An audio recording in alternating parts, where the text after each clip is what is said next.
Bien, bonjour. Je risque dans cet exercice pas facile de heurter peut-être ou de choquer certains de mes amis. En tous les cas, cet exercice n'est pas facile. Ça fait des mois, si ce n'est des années, que je me dis qu'un jour il faudrait que je le fasse. Il s'agit de dire ce que je suis, où j'en suis, et en même temps d'expliquer un peu ce parcours où je suis très très mal à l'aise avec cette famille qui porte évidemment, dont porte évidemment le nom, Salmon. Alors, j'en arrive à un stade où je suis obligé, où je me sens obligé. Est-ce un aveu de faiblesse? Est-ce parce que j'en ai marre? La vérité, c'est que j'en ai vraiment marre. Vraiment. J'en ai marre d'être obligé de mendier, de faire la charité, de demander aux uns et aux autres, faites-moi travailler, j'ai besoin de gagner un peu mieux ma vie, en tous les cas la retraite, puisque j'ai décidé de commencer à être plus disponible au niveau du travail et au niveau de mes engagements depuis que je suis en retraite. Sauf que dans cette époque et dans cette société, les jeunes ont l'avenir devant eux, même si je sais qu'il est très difficile dans ces circonstances d'assumer sa vie de jeune, sa vie économique.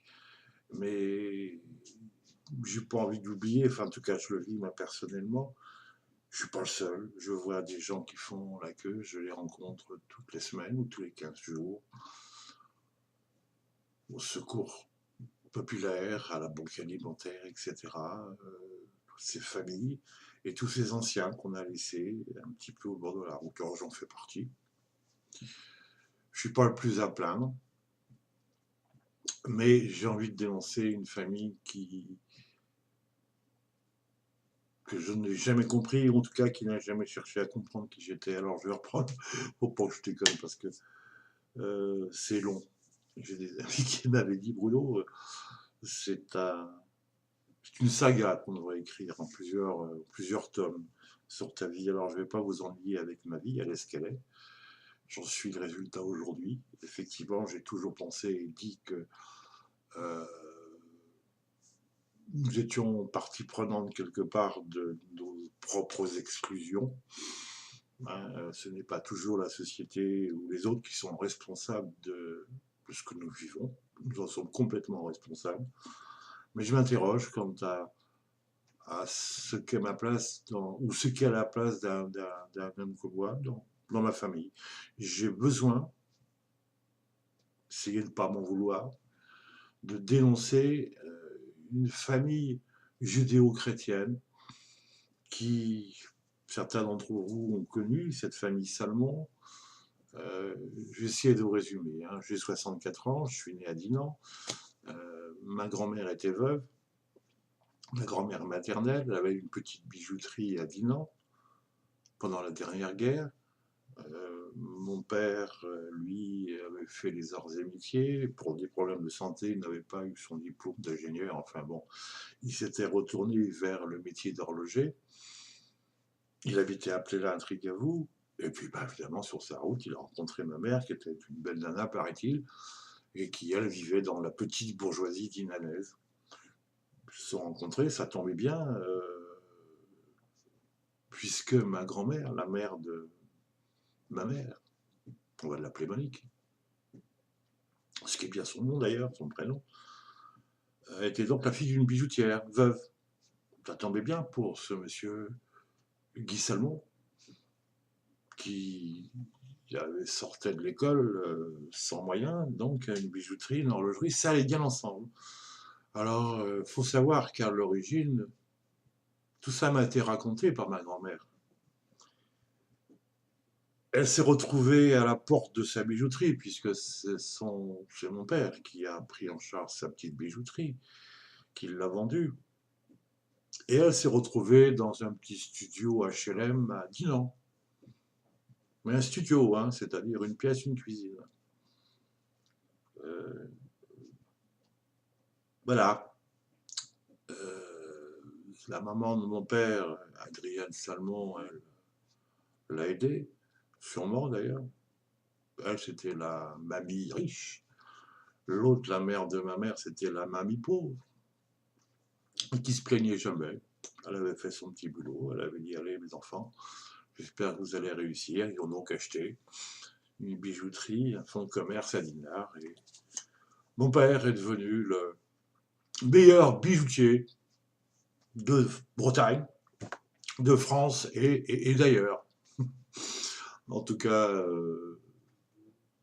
c'est le sentiment qu'il avait de lui-même, puisque tous les autres étaient tous des ratés, tous des merdes, tous des mauvais travailleurs, des mauvais ouvriers qui ne savaient pas réparer une toquante, une montre, hein, c'était ce qu'on appelait une toquante à l'époque. Eh bien, non, lui, il avait la faveur des religieux qui lui faisaient réparer leurs carillons et puis leurs clochers, leurs pendules de clocher. Bon, bref, c'était un homme bien qui était ami avec le curé. Et évidemment, tous les curés qui sont passés à Dinard étaient ses potes. Euh, Bon, Salmon, ça a quand même une petite connotation juive. En tous les cas, on a tous sûrement du sang juif, et lui aussi. Il a toujours été antisémite, ça m'a fait rigoler. Antisémite, peut-être à cause de ceux qu'il fréquentait dans le monde de la joaillerie, c'est possible. Ça devait pas être marrant en affaires. Euh, Par contre, c'était un travailleur. Un travailleur, il est... Ouais, bah oui, c'est vrai, Dinard, il y avait un casino. Et les Anglais qui faisaient faire la fête à Dinard, dépenser leur pognon à Dinard, c'était ce qu'on a appelé après la guerre, bah, ce qu'ils ont appelé quasiment les 30 Glorieuses.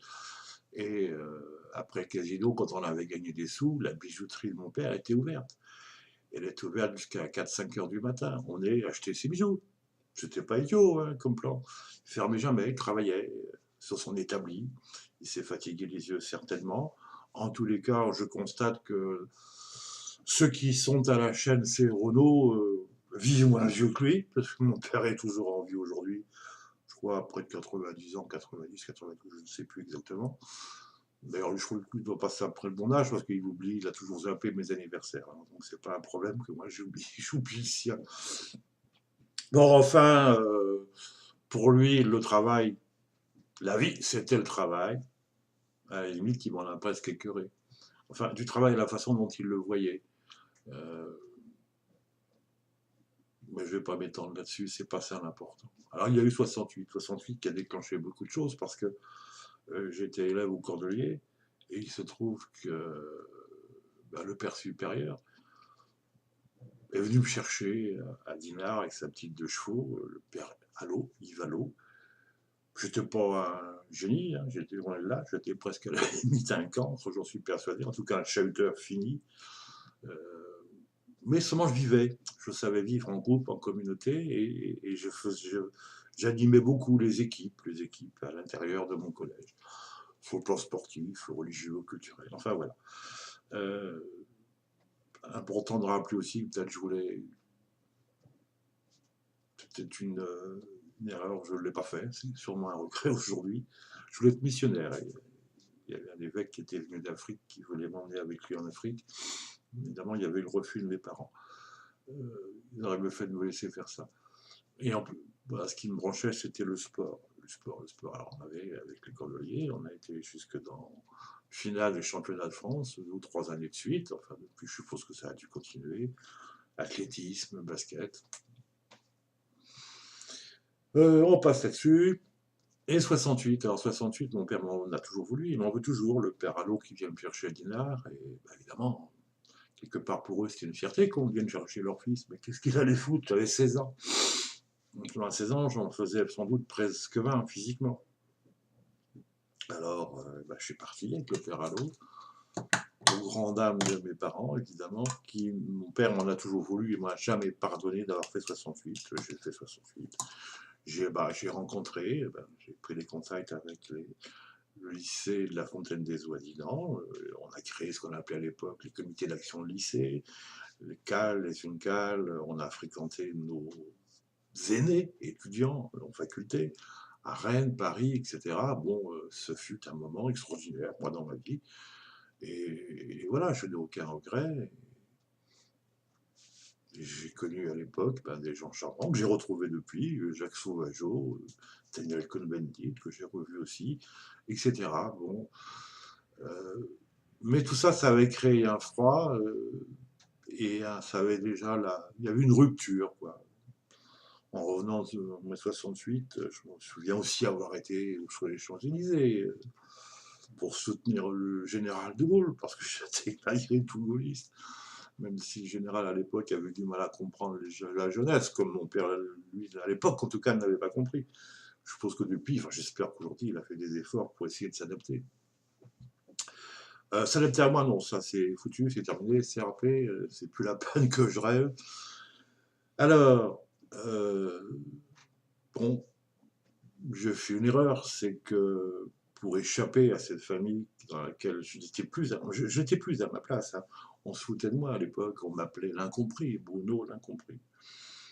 Mais je me souviens que mon grand-père, mon arrière-grand-père, le grand-père de mon père, avait dit, mais méfiez-vous, méfiez-vous, en une phrase, il peut dénoncer ou dire tout simplement ce que vous êtes et ça vous fera pas rire ce jour-là.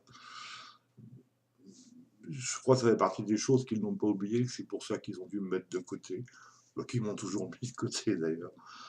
Euh, c'est mon regard que j'ai eu, que j'ai toujours, hein, sur l'humain, sur l'être humain, sur moi aussi, hein, je rigole pas. Je préfère rire de moi que de me prendre au sérieux. Euh, c'est plus marrant, d'ailleurs je suis pas toujours marrant.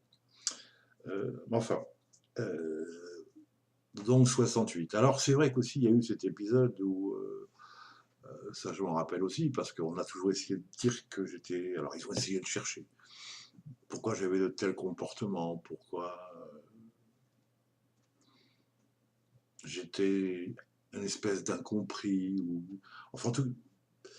Euh, j'avais connu à l'époque nos premiers chagrins d'amour, hein, n'est-ce pas? On l'a tous connu, et puis c'est tant mieux. Et donc, j'avais fait une petite, on va dire, allez, une grosse déprime, mais j'étais encore au Cordelier. C'était les années 66 à 67, avant 68. Hein.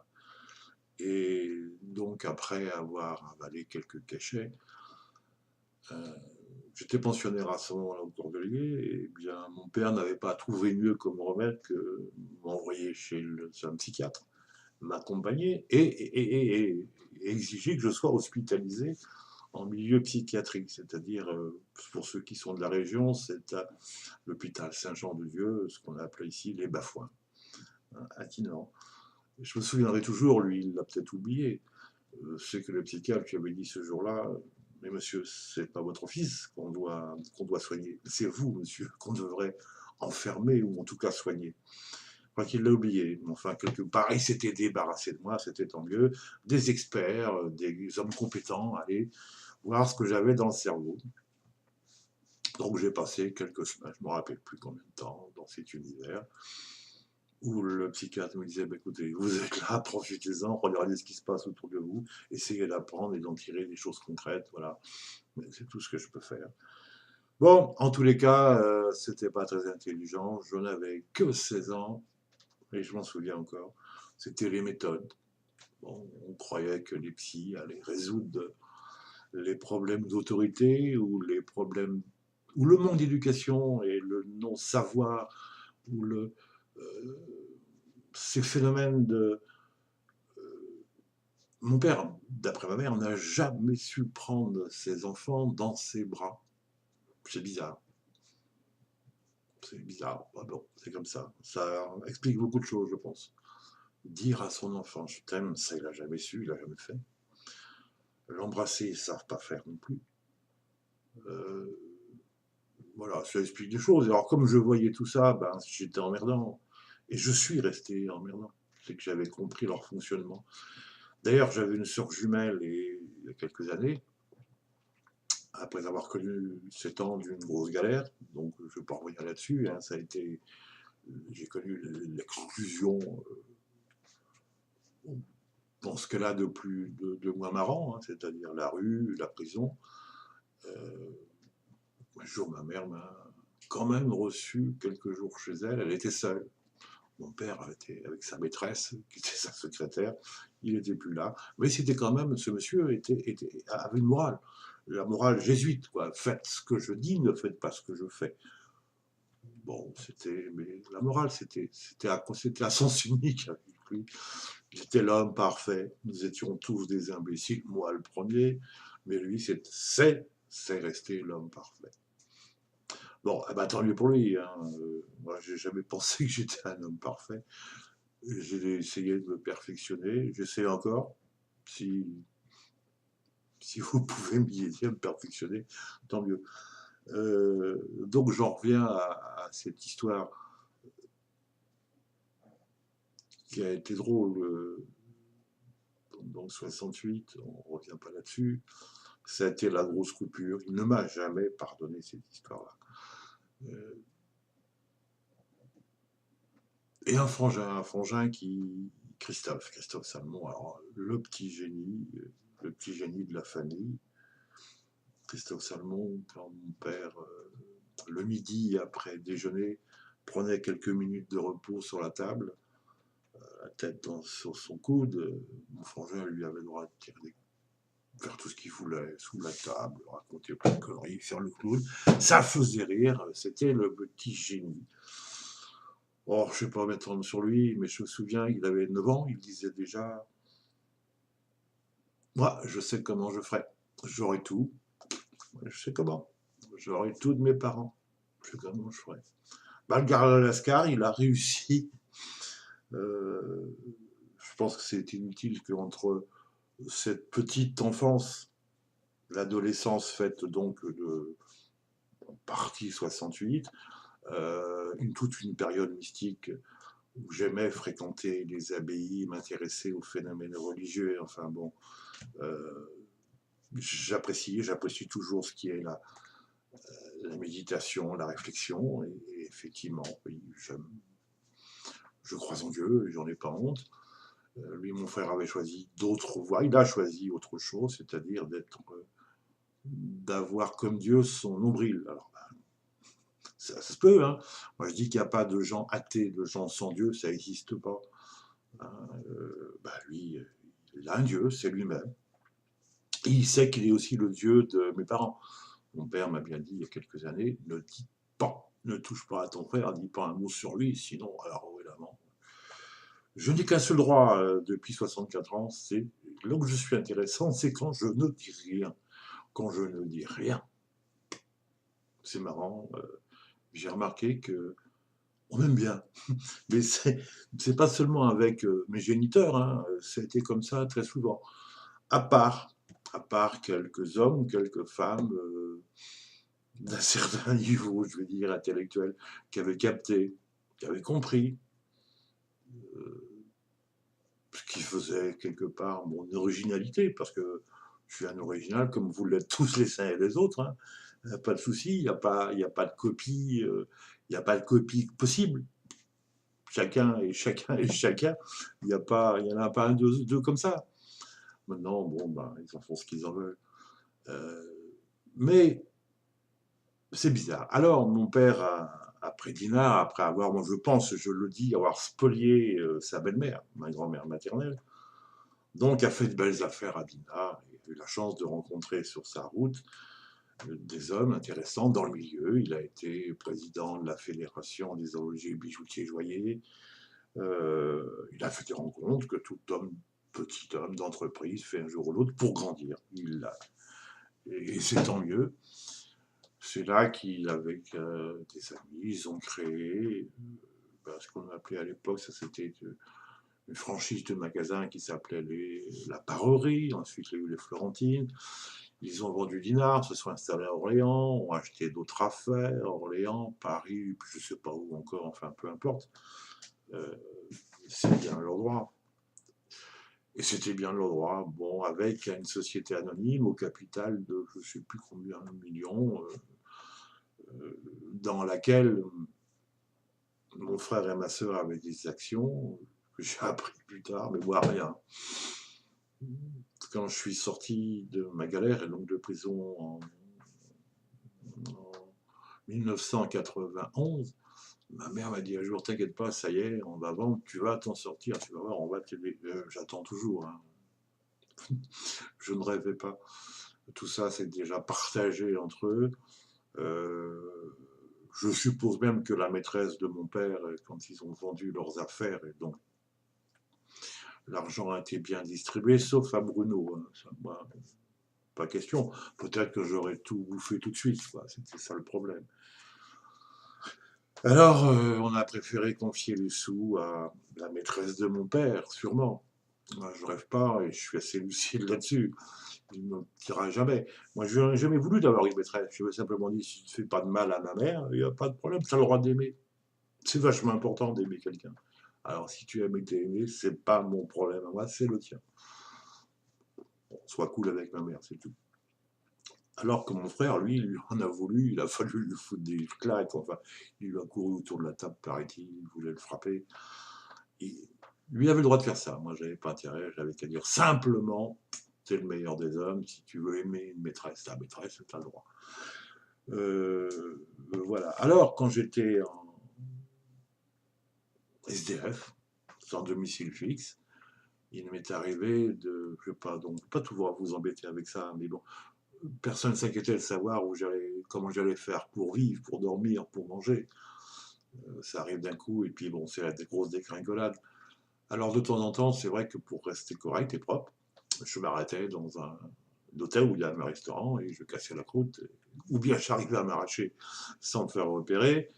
Sinon, je disais, ben voilà, voilà mon nom, voilà qui je suis, et puis c'est tout. Alors à chaque fois, on me prenait des affaires, on me prenait des papiers, enfin, je repartais avec un minimum de choses. Bon, jusqu'au jour où il y en a un hôtelier qui a déposé plainte, et puis c'est tout. Et j'ai beaucoup voyagé à ce moment-là. J'ai voyagé en stop, j'ai pris le train, j'ai fait le Tour de France, hein, sûrement. Mais j'avais demandé à la SNCF, à la direction régionale à Rennes, j'aurais dit, écoutez, faut arrêter de me mettre des PV parce que de toute façon, je n'aurais pas les moyens de les payer. Est-ce que vous ne pourriez pas me faire, pour quelques mois, un laissez-passer qui me permettrait peut-être de bouger, de trouver des solutions? Je leur ai raconté ma vie, bah oui, la rue, la prison. Ils ont été tellement surpris d'entendre quelqu'un qui leur disait la vérité qu'ils m'ont dit, mais monsieur, on va vous aider. Et ils m'avaient fait un laisser-passer. Et je laissais passer. Ben, j'avais plus de PV pendant quelques mois. Je pouvais prendre le train et bouger. J'ai cherché, cherché, cherché. Des moyens que je n'ai pas trouvés. J'ai même été en Belgique. Enfin bon, je vous dis, on n'avait pas le temps d'entendre la saga, mais je vais essayer de résumer et de vous dire pourquoi je fais cette petite vidéo. C'est pour dénoncer euh,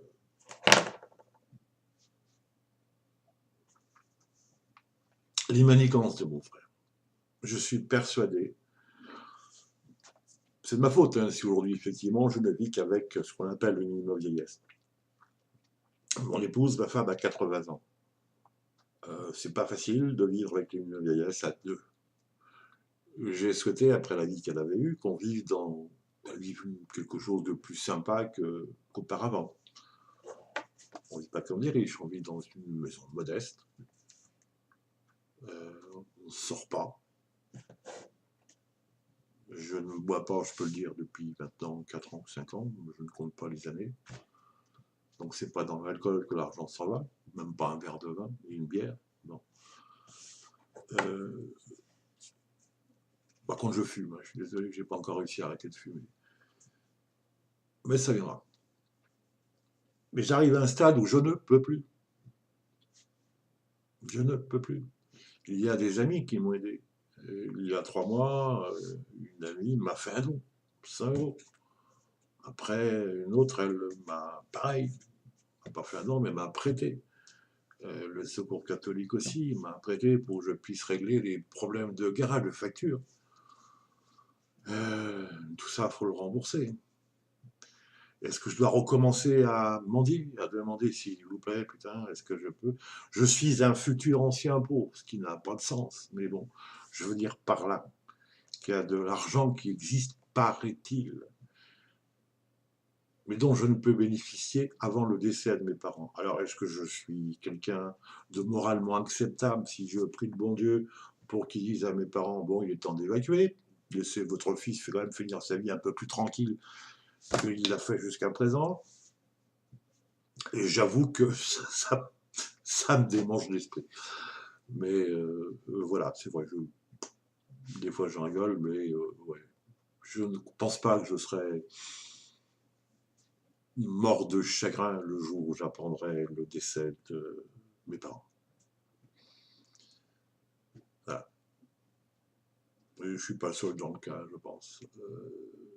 Donc, pour en revenir à ce que je vais expliquer, c'est qu'il y a maintenant 3 ans, nous étions installés donc à Corseul, en Bretagne, près de Dinan. Mon père me téléphone, ce qu'il n'a jamais fait dans sa vie pratiquement. Il me dit: Bruno, tu vas recevoir un courrier. Ne t'inquiète pas, il va falloir simplement que tu le signes. Tu ailles le signer devant un officier d'état civil, donc à la mairie, c'est ce qu'il y a de plus proche. T'as pas à t'inquiéter, c'est ton frère qui a besoin de 300 000 € pour son entreprise. Mon père m'explique que lui n'a pas trop compris, que c'est compliqué, mais enfin bon, il fallait qu'on pouvait lui faire confiance et que je serais récompensé si je faisais ce geste de signer.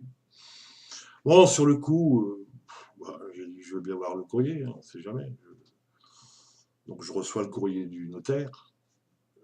Il fallait donc que je signe une autorisation comme quoi mon frère était autorisé à hypothéquer une maison de famille à Dinard pour un prêt hypothécaire de 300 000 €. Bon, bah,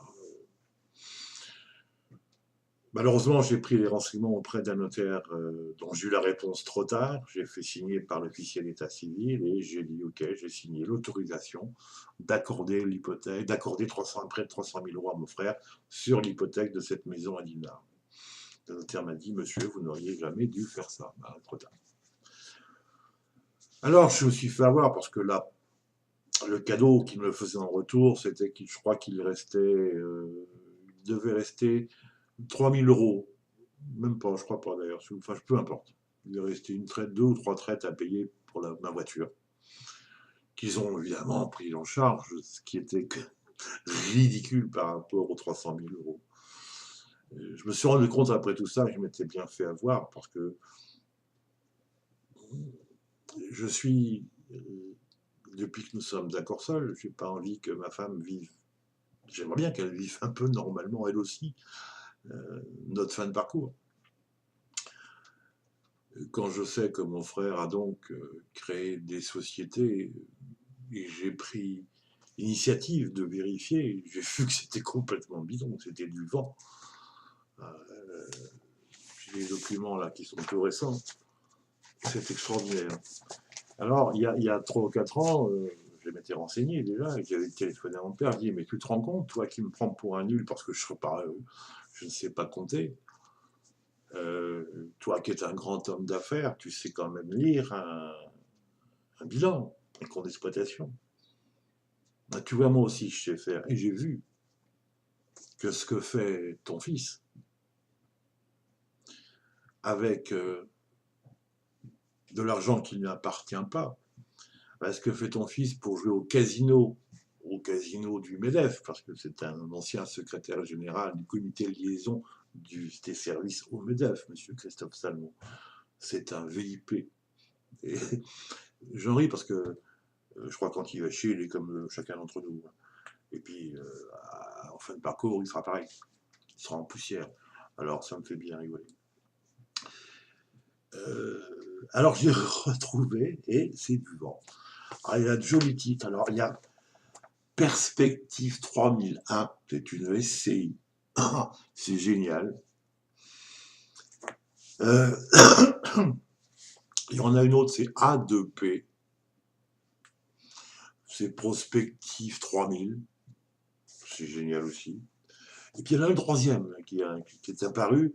Alors les 2 premières sont sur Paris. Il y en a une qui est à Saint-Maur-des-Fossés, avenue Joffre. L'autre qui se trouve rue du Faubourg Saint-Honoré. C'est peut-être une boîte à lettres sous les toits, hein, je ne sais pas, enfin bon, ça me fait rire. Et enfin, la dernière qui a été créée, il y a 1 an, elle se trouve à Saint-Saturnin. Saint-Saturnin, c'est dans le 84. Saint-Saturnin, c'est près d'Avignon. C'est là qu'ils ont une maison, une belle maison, paraît-il, en plus de Dinard. Hein. Parce que la maison de Dinard, ce que j'ai oublié de dire tout à l'heure, c'est qu'elle lui a été donnée de leur vivant. De leur vivant, mes parents lui ont donné la maison. En me disant, t'inquiète pas Bruno, c'est réservé, c'est de côté pour toi. Alors, moi qui suis en telle santé, c'est pour ça que je dis en rigolant, mais Je ne suis qu'un futur ancien pauvre. Et encore, ce ne sera pas pour moi. Quand j'ai dit dans une réunion avec des amis, mais je sais ce que j'en ferai, je sais que ça ira dans un mouvement caritatif. C'est peut-être un terme que j'aime pas beaucoup, mais enfin, ça ira. Je sais où ça ira. Et puis voilà. Voire même, pourquoi pas, un mouvement citoyen, tout simplement. Sans oublier les enfants et les enfants de ma femme. Mais ça, c'est autre chose. Mais enfin bon, je rigole plus. Ces sociétés, j'ai les documents, si vous voulez les voir, je les ai à votre disposition. C'est du vent, on voit des sociétés avec des capitales sociales de 1200 euros. Euh, c'est de l'assurance. Alors, monsieur vend de l'assurance, donc vend du vent. Hein. Les gens peuvent s'assurer leur entreprise sur des perspectives qu'il a faites en termes, je suppose, d'études de marché. Euh, et voilà. Où sont les 300 000 euros là-dedans? PCG Saint-Denis, cours de la Liberté à Saint-Saturnin, c'est leur domicile. C'est pratique. Où sont les 300 000 euros? Alors, moi je pense depuis longtemps, mais quand j'ai soulevé ce problème, on m'a dit non, tu ne touches pas à ton frère. Et j'ai dit, mais vu votre âge, maman, papa, vu votre âge, on peut s'interroger, on peut se poser la question, est-ce que vous avez encore toute votre capacité d'analyse ou de compréhension? Je sais qu'ils ne sont pas objectifs dans leurs choix affectifs, ils ne le sont pas du tout. Hein. C'est leur Dieu, tout le monde le sait. Tous les gens qui nous ont connus petits, j'ai retrouvé des gens qui nous ont connus, on était gamins, ont toujours vu et se rappellent que Christophe Salmon était leur Dieu et que moi j'étais un en trop. Un jour j'ai expliqué à ma mère, je lui ai dit mais je sais pourquoi je suis en trop, j'ai une sœur jumelle. Donc en 52, la vie n'était pas facile, c'était le début où la France se relevait, hein, ne faisait que commencer à se relever après la guerre. Deux enfants d'un coup, il y en avait un de trop. Donc dans votre inconscient, sûrement que celui qui était de trop, c'était pas la fille, c'était le garçon. Ce qu'on disait, le garçon, lui, s'en sortira, c'est pas un souci. Mais il est de trop. Donc lui, on va le... C'était inconscient chez eux.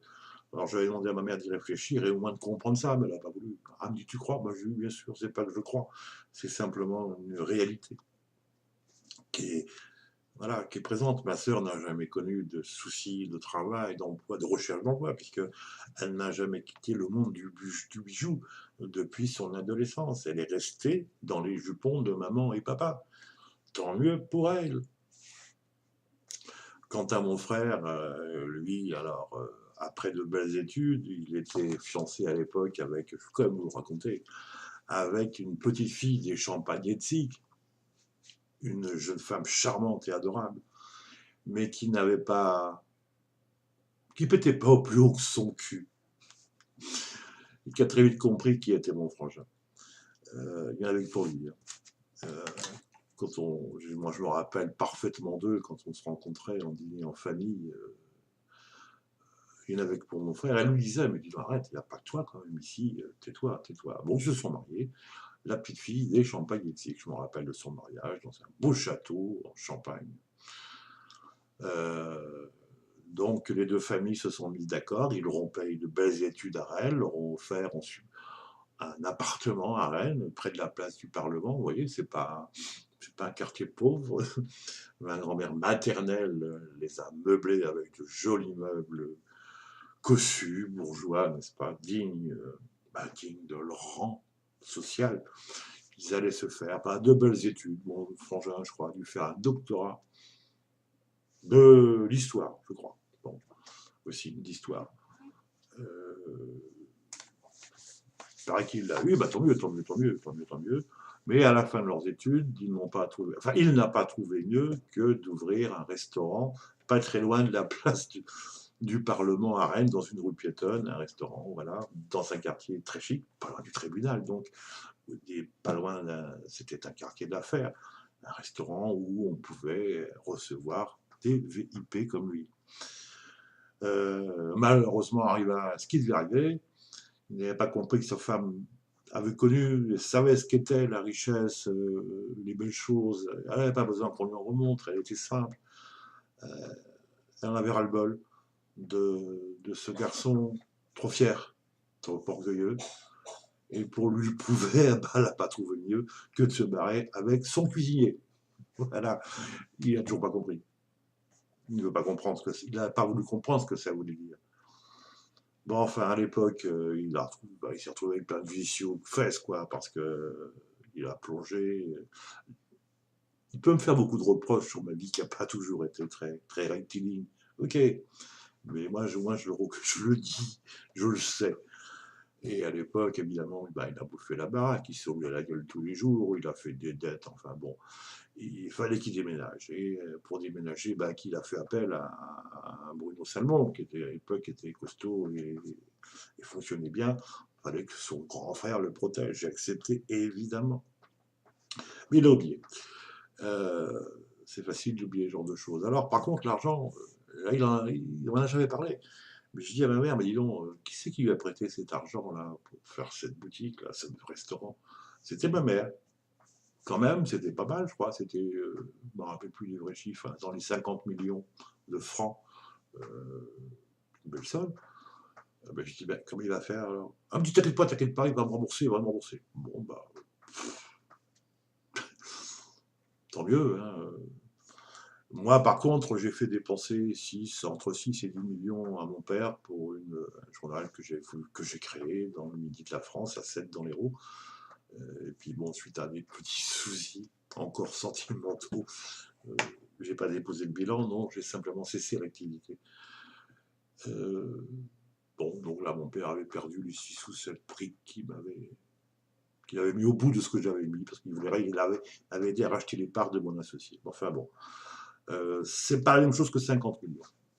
On n'a jamais voulu me dire, et puis je pense que ce sera pas facile à savoir.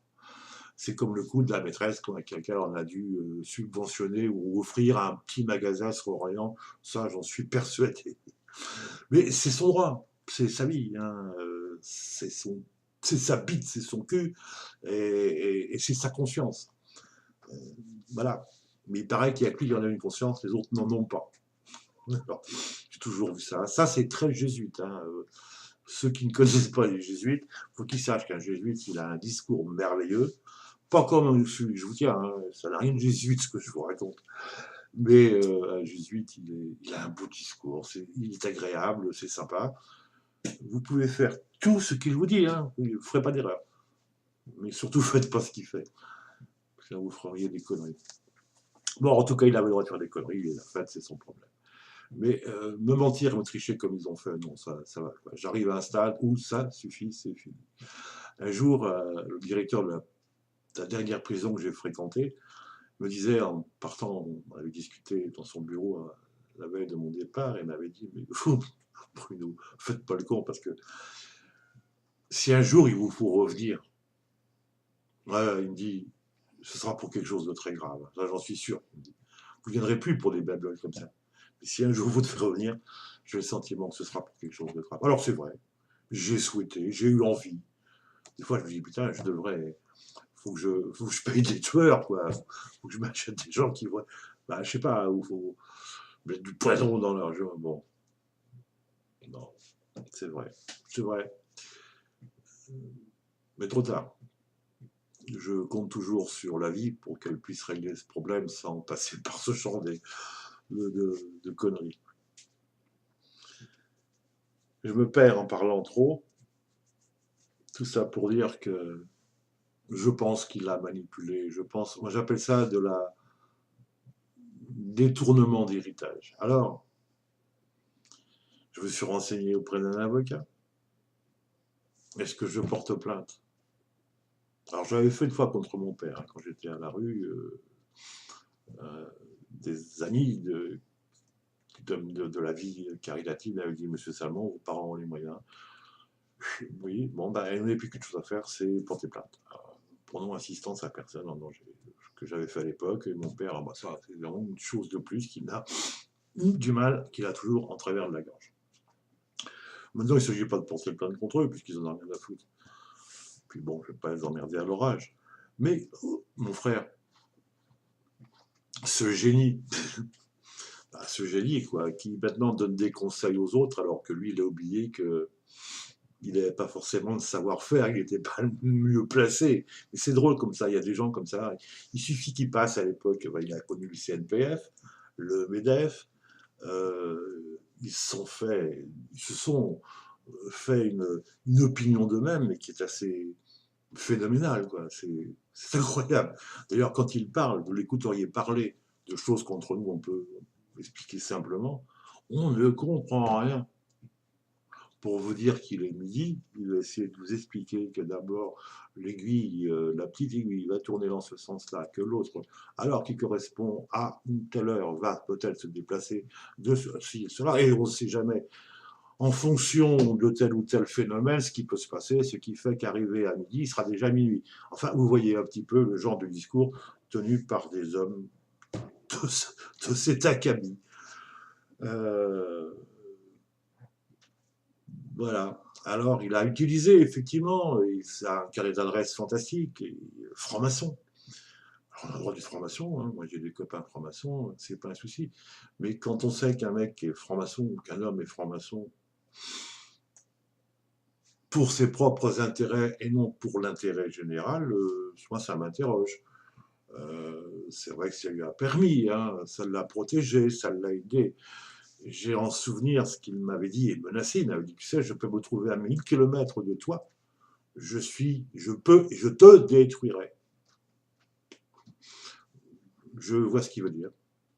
Il a parfois réussi, de loin, à me casser les pieds, oui, à me mettre des obstacles. Il l'a fait. Quand j'avais créé cet espace d'insertion à Béligné, près d'Ancenis, effectivement, j'avais cru en lui, j'avais cru, je l'avais fait venir, je l'avais intégré à l'équipe. Il n'a pas été là pour m'aider, il a été là pour me descendre et me fusiller. Il a réussi. C'est bien. Quand il a vu des vidéos où on me voyait à la télé pour des petites interviews, hein, c'était pas des grandes émissions ou dans les journaux, euh, je le voyais rougir, mais rougir je pense, de jalousie, quoi. Je le voyais rougir, je dis, mais c'est pas possible. Qu'est-ce qu'il a à rougir comme ça? Parce qu'il voit que, bah oui, on reconnaît un petit peu ce que je fais ou ce que j'essaye de faire. J'ai compris qu'il était jaloux, moi je suis pas jaloux de lui. C'est ça qu'il n'a pas voulu comprendre. Ça fait 40 ans que je l'ai pas vu. Je suis triste. Quand il a eu besoin de ces 300 000 euros sur cette maison, c'est même pas lui qui m'a téléphoné. Il aurait pu me téléphoner, me dire Bruno, j'ai besoin de ta signature parce que voilà.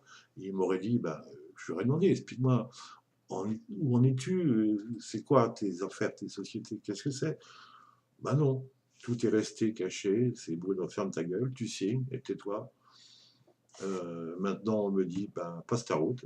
T'auras ta part quand on sera décédé. Mais c'est pas quand ils seront décédés que j'ai besoin de leur part. Lui, il a eu de leur vivant. De leur vivant, bah, il a quand même eu déjà 300 000 euros, plus la maison qui est pas bon. Il n'y a rien de clair dans tout ça, rien de clair. Donc j'arrête là parce que ça suffit. Je dis j'en ai marre. Je suis à la veille de faire une grève. Parce que je ne vais pas encore redemander, s'il te plaît, tiens, fais-moi un chèque de 50 euros, de 100 euros, 1000 euros. Non. Et il y en a qui savent que j'ai besoin de bosser, ça ce serait la meilleure des solutions. Un revenu complémentaire en travaillant, dans un domaine où je peux avoir des compétences et en tout cas de l'expérience. C'est pas la peine que j'insiste à ce sujet-là. Euh, Ceux qui savent se reconnaîtront.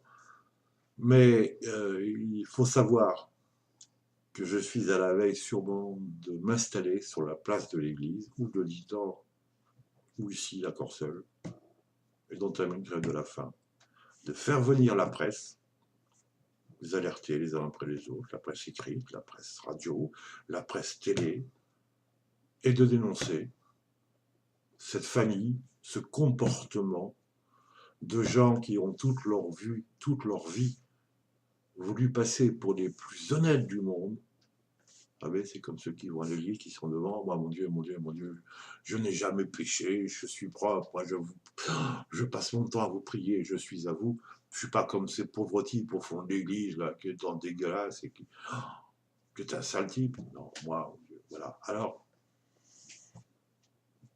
j'en suis là à me dire que, bah, puisque ce sont des gens qui sont tout propres, tout clean, qui n'ont rien à se reprocher, ils n'ont pas à avoir peur de ce que je suis en train de dire et de ce que je vais continuer à dire, à dénoncer.